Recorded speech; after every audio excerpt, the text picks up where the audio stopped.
2 minutos sobre las 8:30 de la tarde, hora central europea, Wall Street, como les comentaba hace unos instantes, pendiente de lo que está sucediendo en el mercado y subidas que de momento siguen y vuelven sobre la mayoría de los índices norteamericanos. Subidas a esta hora para el Nasdaq 100 que cada vez van a más, 1,50%, 18.313. El S&P 500, 5.137, una revalorización del 0,82%. Al otro lado, respondiendo a las consultas, porque abrimos tiempo de consultorio de inversión, Javier Echeverry, en unos minutos Gonzalo Cañete. De momento, Javier, ¿qué tal? Muy buenas noches. Muy buenas tardes, muy buenas noches, Javi, ¿qué tal? Sí, bueno, buenas noches, buenas tardes. A estas horas nunca sabe uno qué decir.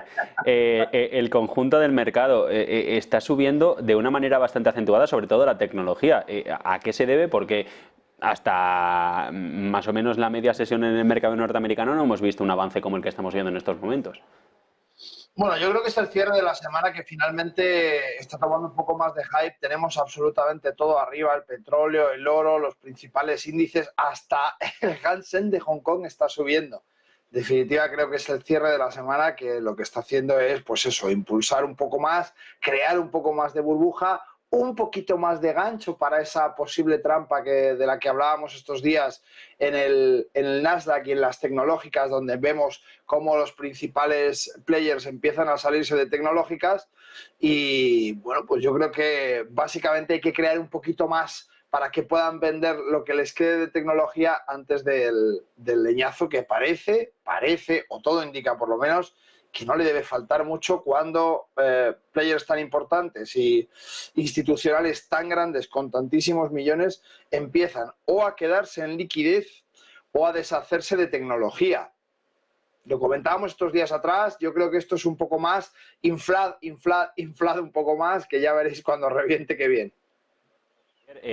Sí que esta mañana estaba en una entrevista esta mañana y nos comentaban que en las .com, por ejemplo, hubo 5 años desde que se comenzó a hinchar la burbuja hasta que explotó. También se dice ahora que no es una situación como la de la burbuja de las .com, pero bueno, el FOMO que se dice ahora sobre la inteligencia artificial, ahí está, y no sé si artificialmente está inflando a las compañías en bolsa. No, ¿sabes lo que pasa, Javier? Que los ciclos de antes no son como ahora. Antes un ciclo duraba 5 años y teníamos todas las fases del ciclo económico de expansión, de auge, recesión, Ahora esto ya no existe. Esto normalmente ya dura 6 meses, un año y vemos el ciclo completo. ¿Cuándo lo vemos? Porque en estos últimos 5 o 6 años no hemos visto el ciclo. Si te fijas, hemos visto única y exclusivamente quantitative easing, quantitative easing, quantitative easing, véngate de meter liquidez, venga, a que se cae el mercado, no pasa nada, lanzamos otro programa, que ya parece que podemos deshacernos de todos los programas, llega la pandemia y hay que volver a meter liquidez al mercado, así que el mercado no se cae nunca. Y tenemos gráficos, vamos, sí, es que es muy sencillo, ponemos el gráfico que lo tengo sin presentar. Mea culpa, estarán los chicos de realización diciendo, no veo el gráfico de Javier. Vale, es cosa mía. Ya me lo han comentado, ya me han dicho, dile que no está viendo nada, que no se está enseñando nada, pero bueno, en la primera parte, en la primera parte del comentario no era relevante, ahora me parece que sí que ya el gráfico empieza a tomar protagonismo.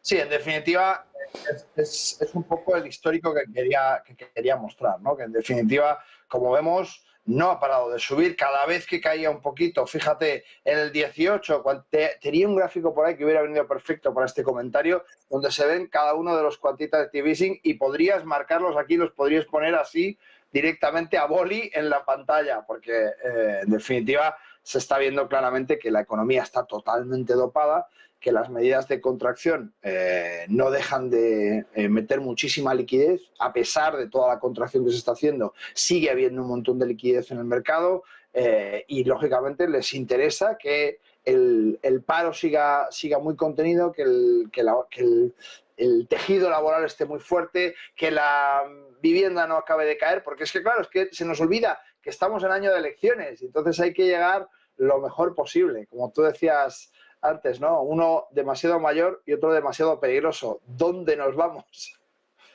Sí, era una encuesta que se hacía sobre sobre la presidencia, la próxima presidencia de Estados Unidos, y decían los electores que Biden es demasiado mayor como para asumir el cargo, Donald Trump demasiado peligroso. Vamos con activos porque hoy sí que ha sido protagonista, y sobre todo durante la tarde, la subida del oro y la subida del petróleo. Hemos tenido a ambos mercados con fortaleza, mostrando subidas en el entorno de los 2 puntos porcentuales. El West Texas, de hecho, ha llegado a superar, y justo al inicio del programa estaba por encima, el ligero West Texas ha llegado a superar los $80, un nivel que no se veía, si no me equivoco, desde el mes de noviembre. Ahora mismo empezamos por commodities, si te parece, Javier. ¿Cómo estaría la situación? Porque la volatilidad cada vez se acentúa de una manera mucho más pronunciada, y tampoco es que haya catalizadores que hayan cambiado mucho la visión sobre el mercado. Quiero decir, la demanda se sigue previendo tal y como estaba, y lo único que se argumenta ahora para las subidas es que la OPEP puede cambiar su hoja de ruta, o al menos ahondar, más que cambiar, ahondar en los recortes de producción. Mira, ligero en la parte de abajo, Brent en la parte de arriba, West Texas abajo, Brent arriba. Vais a ver claramente como el movimiento es muy similar, un poquito menos volátil el West Texas, porque en definitiva es más barato y le afectan menos las tensiones de Oriente Medio, Oriente Próximo. Al final es más caro la extracción, siempre lo cuento, porque el petróleo Brent tiene una extracción básicamente de los mares del norte, y por tanto es más caro. Lógicamente, además se negocia toda la parte del petróleo saudita, catarí, etc., etc., y justamente tenemos el meollo del Mar Rojo, del Estrecho de Hormuz y todo Oriente Medio súper caliente a la espera de una mínima chispa. ¿La chispa cuál es? Pues que no se sabe si va a haber o no va a haber tregua en Ramadán. Unos dicen que sí, otros dicen que no. Biden dijo que sí, pero Netanyahu no. Ahora parece que ya sí lo ha confirmado, pero tampoco estoy seguro de que finalmente así vaya a ser. Y claro, la incertidumbre en un hidrocarburo, en un compuesto, en una materia que es tan necesaria, pues lógicamente genera tensión. Genera tensión de que pueda haber un desabastecimiento. Ante el desabastecimiento, pues el precio sube, porque lógicamente hay miedo a que haya una falta de oferta. Si hay falta de oferta, pero la demanda sigue siendo la misma, pues el precio, por supuesto, sube. Al final, lo que vemos es justamente una zona totalmente normal. Debería estar incluso un poco más arriba. Debería estar en la zona aproximadamente de los 85, 52 el Brent, y en la zona aproximadamente de los 81,50, 81,60. Eso sí, datos de PC que han sido muy buenos. Nos queda una última milla espectacular. Cierre de semana complicada, y yo creo que la tormenta perfecta de la subida del petróleo más el PCE, yo creo que es lo que está haciendo que el cierre de semana nos vengamos tan arriba, porque fíjate, como bien decías, el oro lo tenemos, vamos a quitar la doble pantalla para hacérselo más fácil a los espectadores, lo tenemos absolutamente desatado y rompiendo estos 2.075 que son muy significativos.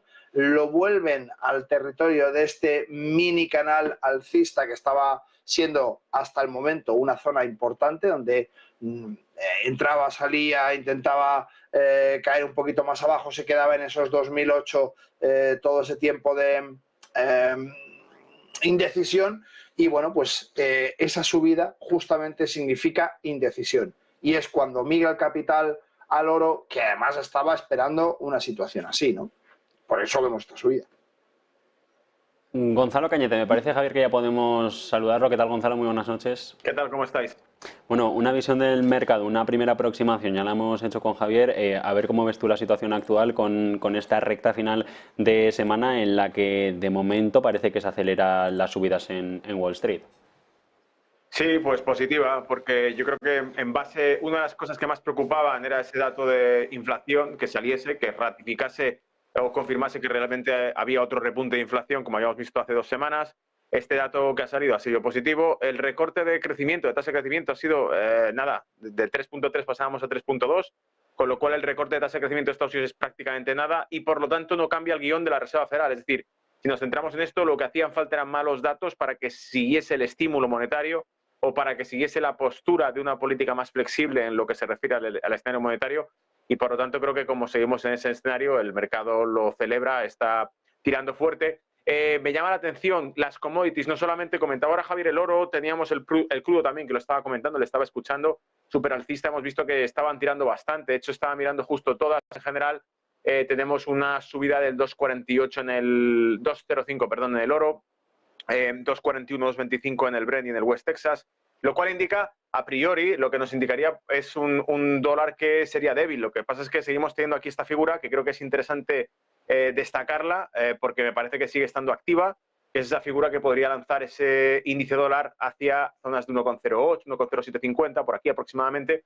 Si este escenario se cumpliese, evidentemente la commodity no tira mucho, es decir, solemos ver que las commodities suelen incrementar el precio en la medida en que, primero, efectos geopolíticos externos, o segundo, la moneda de cotización, que en este caso es la moneda internacional, el dólar, se debilita y, por lo tanto, por ajuste mismo, en sus balanzas comerciales suben el precio de la materia prima que venden. No es el caso, estamos viendo que el dólar tampoco se ha debilitado con respecto a días anteriores y, sin embargo, la materia prima estaba bastante fuerte, como comentaba ahora Javier, el tema del oro. En el caso del oro, además, una de las predicciones que yo tengo hechas y que he compartido en varias ocasiones, veremos si eso se va cumpliendo o no, es que si esto triunfa, si ese dólar consigue fortalecerse, viendo que China se desacelera, Europa tiene recesión, hemos visto los datos, los PMI de Europa son lamentables, la verdad, en el caso de Alemania, por ejemplo, que es la principal economía.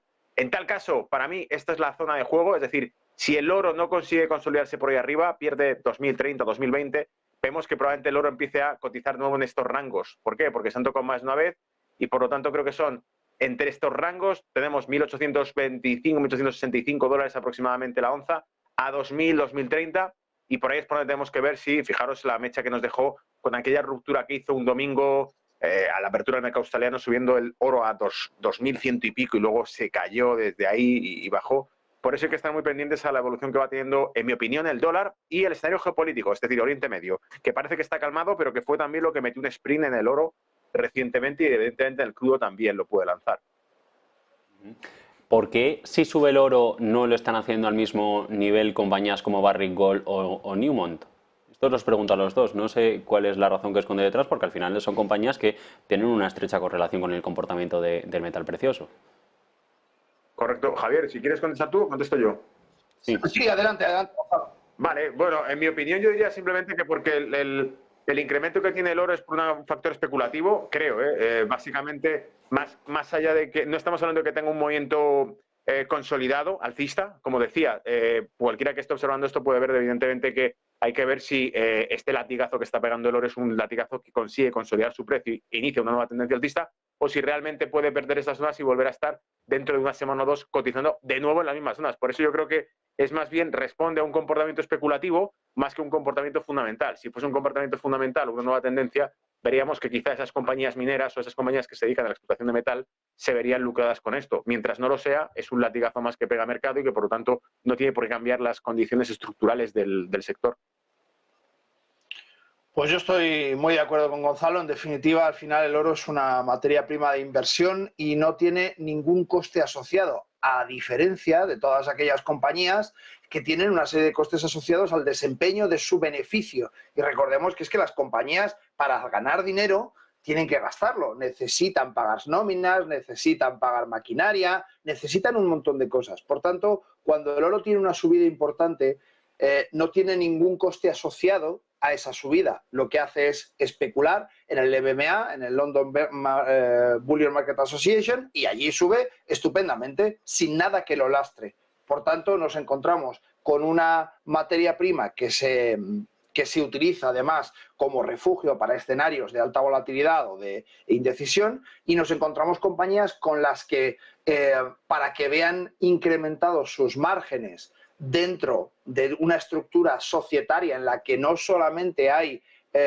un dato, sino que juegan capital circulante, juegan costes de empresa, juegan estacionalidad y juegan muchas otras cosas, necesitamos una estructura mucho más larga en el tiempo para que la empresa pueda adecuarse a esa subida que, por ejemplo, ha sucedido con los bancos, ¿no? Hemos visto que los bancos han empezado a hacer beneficio mucho más tarde de lo que hemos visto subir la inflación. La inflación estaba en 10 y pico, las tasas de interés empezaban a subir, los tipos de interés, perdón, empezaban a subir, los préstamos encarecían y no veíamos grandes beneficios en los bancos. ¿Qué ha pasado? Ha tardado 6 meses aproximadamente en afianzarse esos beneficios y en empezar a ver pues BBVAs en 9 y pico y lo que hacía Pararí, que no veíamos.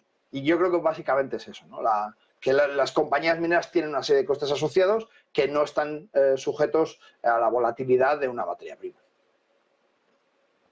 Vamos con valores concretamente por sectores, porque quería arrancar hablando sobre el sector energético, pero el de las renovables. No sé hasta qué hora, hasta qué punto ahora tendría potencial en bolsa. Estoy pensando en valores por los que nos preguntaban durante la jornada de ayer que quedaron pendientes, renovables y ligados concretamente a un valor como Solaria. ¿Quién quiere recoger el guante? Si queréis, no sigo a la compañía, a menos que Javier la siga, no la sigo, pero la puedo abrir. Javier, tú decides. Pues igual. Pues nada, entonces, pues igual. Gonzalo, vamos si te parece contigo y a Javier le pongo deberes en otro asunto.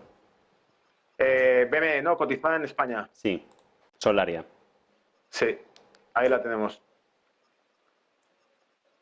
Pues bueno, por lo que parece ha tenido un boom en lo que ha sido 2020, que subió bastante, pero se ha ido enfriando, debilitándose bastante. Veo que en este caso, digamos que toda la zona que hemos tenido de precio en la que podía sentirse segura era por encima del nivel de los 13,50 euros, está perdiendo los 11,50. La siguiente zona que tendría probablemente de entrada de dinero o de capital sería probablemente esta zona que fue antigua resistencia, en torno a los 9,50 hacia 10. Y evidentemente por ahí para abajo, por lo tanto no tiene muy buen aspecto. Eso visto desde el largo plazo, es decir, si le buscamos alguna proyección más adicional, tiene otro nivel en torno a los 5, casi 6 euros por acción, pero evidentemente está en caída libre. Si me acerco un poco para verlo intradía, para ver qué niveles son los que le está marcando, es una cascada, o sea, es un canal bajista extremadamente acelerado, entonces no tiene mucho...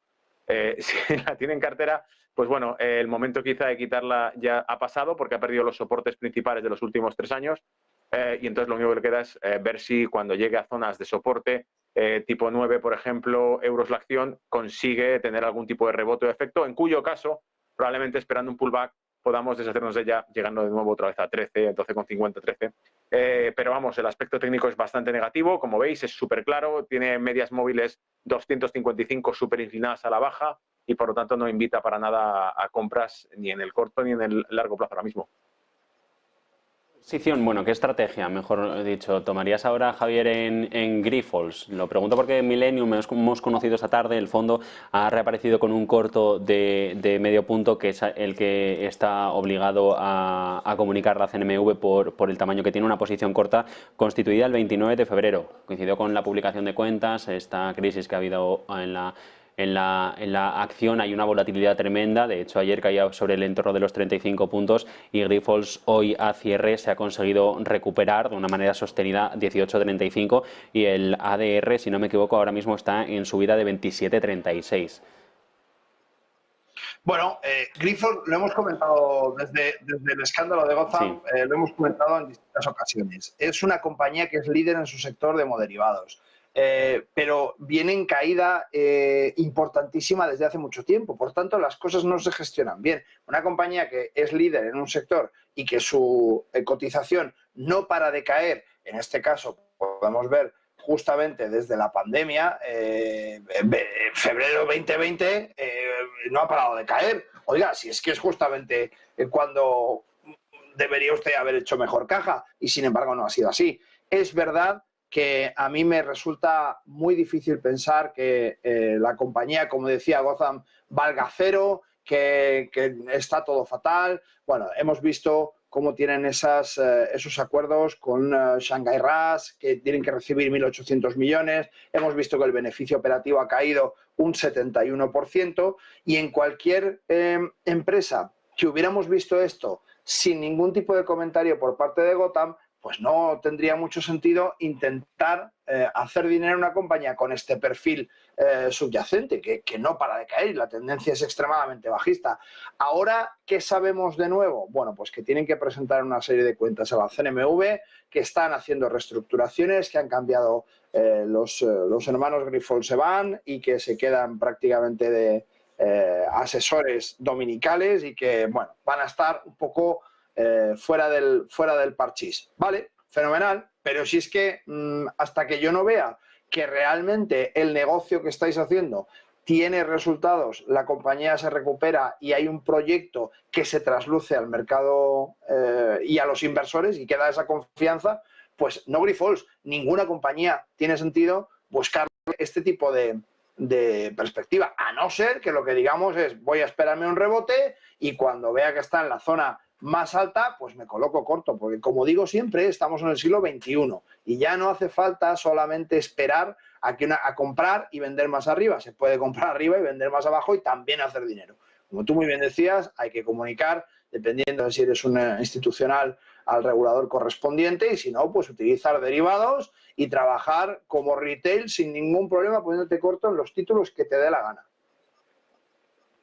Y en banca regional estadounidense, Gonzalo, estamos con el New York Community Bank Corp hoy como protagonista, lo hemos contado desde la apertura de Wall Street, vuelve a hundirse, reformula cuentas, cambia de consejero delegado, no sé si es un síntoma de una crisis aún mayor, el sector ahora mismo está como para entrar y coger alguna oportunidad o directamente ni tocarlo.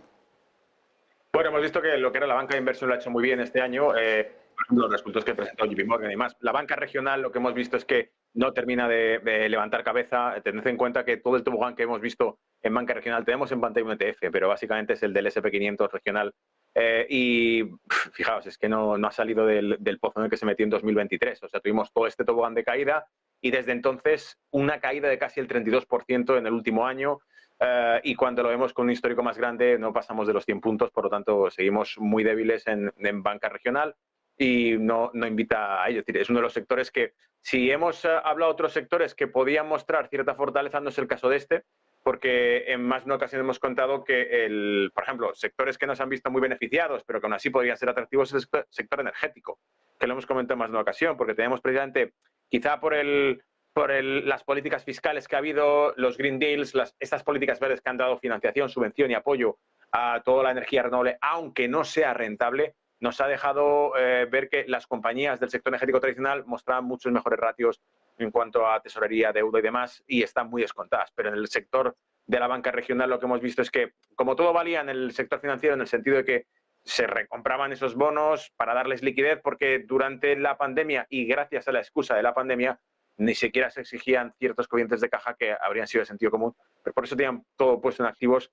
que no tenían por qué ser extremadamente líquidos, aunque seguros, como era el bono americano, y se han comprado al precio que han pedido ellos, es decir, se han comprado al precio que lo compraste, sin ningún tipo de riesgo. Por lo tanto, yo creo que el sector de la banca regional no es uno de los sectores que más atraiga la atención ahora mismo, ni aunque esté descontado, ni aunque lo veamos muy bajo, invita a comprar, a diferencia de otros sectores como el que hemos dicho. Y por cierto, en este caso, Javier, incluso, fíjate, sacaba Brookfield Renovables, que es una de las más grandes que tiene el New York Stock Exchange, casi 12 billones de capitalización, y tiene un patrón casi idéntico al que nos pedía el oyente anterior con Solaris, con la española, un patrón idéntico que probablemente es por el estímulo fiscal que se recibió post-pandemia 2021, máximo sprint y después de eso para abajo en renovables. Por eso digo, sector energético tradicional, gas, ExxonMobil, Chevron, son las que vemos que realmente están muy descontadas y ya están tirando. Incluso si lo que decía Javier, con la negociación de la OPEP, con los estímulos que se puedan llevar a cabo en el crudo, recortes de producción, disparasen el precio del crudo, este tipo de sector energético tradicional, gas, petróleo, probablemente suba bastante más que banca regional estadounidense. ¿Para qué queremos meternos en esto, no? Bueno, pues vamos a tener que dejarlo aquí porque vamos sin tiempo y en unos instantes abrimos mesa de tertulia antes que hay que hacer publicidad. Gonzalo Cañete, Javier Echeverry, un placer y que tengáis buen fin de semana ambos. A vosotros, buen fin de semana. Igual, Hasta luego, Javier. muchas gracias. Abrazo a los dos. Nosotros vamos a mirar por estos instantes a Wall Street. Tenemos la actualización de mercado a esta hora de la noche con un S&P que de momento mantiene el tipo, lo hace sobre la zona de los 5.100 puntos, superando este registro, 5.138. El Nasdaq ya avanza un 1,57% sobre los 18.328 y lo dicho, publicidad y en unos instantes mesa de tertulia aquí en Negocios.